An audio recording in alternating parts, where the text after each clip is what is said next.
Et c'est parti pour l'œil du CGP avec aujourd'hui un point de vue de conviction sur l'application de la loi Pacte sur la transférabilité des contrats d'assurance vie, un point de vue qui vous est proposé par François-Xavier Seur. Bonjour François-Xavier Seur. Bonjour Nicolas Panier. Bienvenue sur le plateau donc, de Smart Patrimoine. Vous êtes président et fondateur du cabinet Terrae Patrimoine. Alors on peut peut-être revenir un petit peu rapidement sur le contexte. La loi Pacte permet maintenant la transférabilité des contrats d'assurance vie.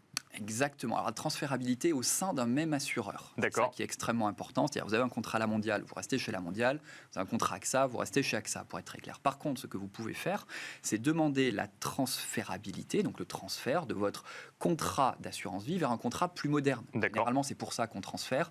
C'est parce qu'on a envie d'avoir des unités de compte, plus d'unités de compte, la signature électronique, parfois, par exemple, qui n'est pas disponible parce que certains assureurs font des générations de contrats. Ils vont les distribuer pendant 1 an, 2 ans, et puis ils en font un nouveau. Donc, quand on a un contrat parfois qui date des années 90, des années 2000, on a envie de changer.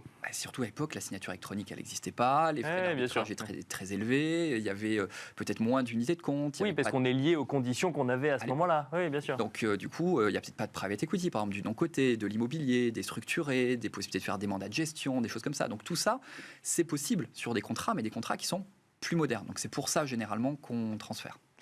J'allais vous demander pourquoi faire le choix. En fait, là, vous venez de nous donner un petit peu toutes les raisons que les épargnants ont en tête lorsqu'ils veulent effectivement transférer un contrat d'assurance vie.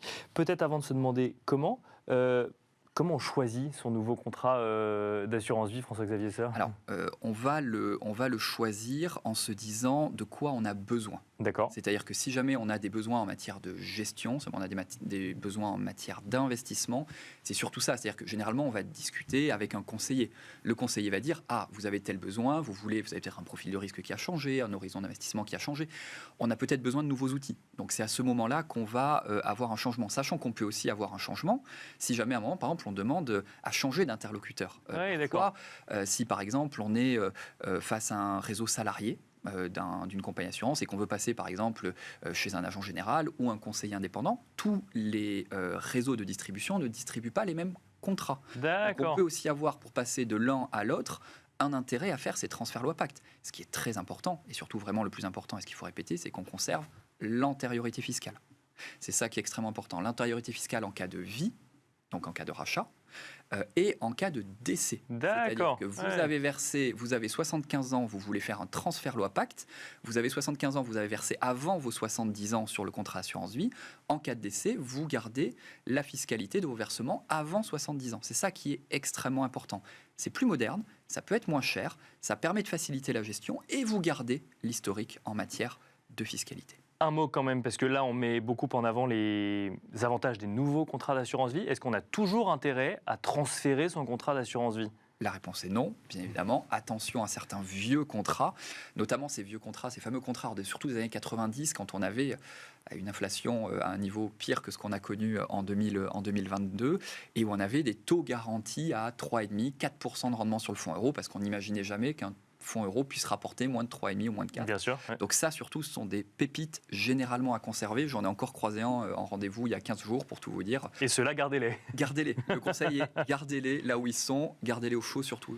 Il faut les conserver, ils sont précieux. Comment faire pour transférer un contrat d'assurance vie à François-Xavier ? C'est très simple. Généralement, c'est un formulaire qui est disponible auprès de l'assureur. Il y a un formulaire transfert loi Pacte. Par contre, il faut faire une nouvelle clause bénéficiaire. Donc, généralement, c'est l'occasion de l'actualiser. Bien sûr. Et bien évidemment, comme tout épargnant, on vérifie sa clause bénéficiaire tous les ans. Je n'en doute pas que tout le monde le fasse. Néanmoins, c'est l'occasion de le refaire. Et on fait une nouvelle allocation d'actifs. Mais c'est là qu'il y a le mais, et c'est là que je vais commencer à râler dans cette émission. C'est là où il y a la conviction qui rentre en jeu. C'est là que je vais commencer à râler, c'est qu'en fait, il y a une liberté pour les assureurs de pouvoir mettre des conditions sur le transfert loi Pacte. C'est-à-dire que vous avez certains assureurs qui vous disent si jamais le contrat fait moins de 250 000 euros, donc c'est un petit contrat, donc je ne permets pas le transfert loi Pacte. D'accord. Donc ils peuvent refuser le transfert. Ils peuvent refuser le transfert. Alors généralement, ils ne vous disent pas je refuse le transfert. Ils vous disent gentiment nous ne sommes pas outillés, nous n'avons pas prévu, ce n'est pas possible. D'accord. Oui.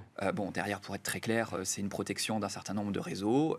On cherche à protéger un réseau salarié pour éviter que ce soit les conseillers en gestion de patrimoine qui mangent les contrats. On cherche à protéger les agents généraux. Voilà, on va être très clair, c'est des questions de politique commerciale, de protection de réseaux de distribution. Donc, on ne permet pas certains transferts Voilà, si jamais il y a un coup de gueule à pousser, c'est celui-là. Ce qui veut dire que vous, François-Xavier Seur, vous pouvez vous retrouver dans une situation où vous proposez un transfert de contrat d'assurance vie à un client, mais finalement, techniquement, vous vous retrouvez dans la possibilité de le faire. Ça m'est arrivé plusieurs fois. Ça m'est arrivé plusieurs fois auprès de gros assureurs où on a un coup de fil un petit peu discret, où on nous dit, écoutez, non, ce n'est pas possible, tu comprends, il y a des raisons, on ne peut pas attaquer le réseau salarié, on ne peut pas attaquer le réseau des agents généraux, c'est pas possible. Voilà, c'est des choses comme ça qu'on a. Et après, on nous dit non, ce n'est pas possible pour telle raison. Donc, on nous sort une raison. C'est pas le même fonds euro. Enfin voilà, il y a des grands réseaux bancaires aujourd'hui. Ils ont 2 assureurs. Ils ont un assureur distribué en agence. Ils ont un assureur distribué auprès des conseillers en gestion de patrimoine. Donc, quand vous demandez à transférer, on vous dit non, c'est pas le même assureur. Pourtant, derrière, c'est le même groupe. Voilà, donc des cas comme ça, il y en a plein. C'est agaçant. Et ce qui est à dénoncer, c'est que c'est au détriment des épargnants. Merci beaucoup François-Xavier Seur pour cette prise de position avec conviction sur le sujet de la transférabilité des contrats d'assurance vie. Je rappelle que vous êtes président et fondateur du cabinet Terra et Patrimoine. Et quant à nous, on se retrouve très vite sur Bismart.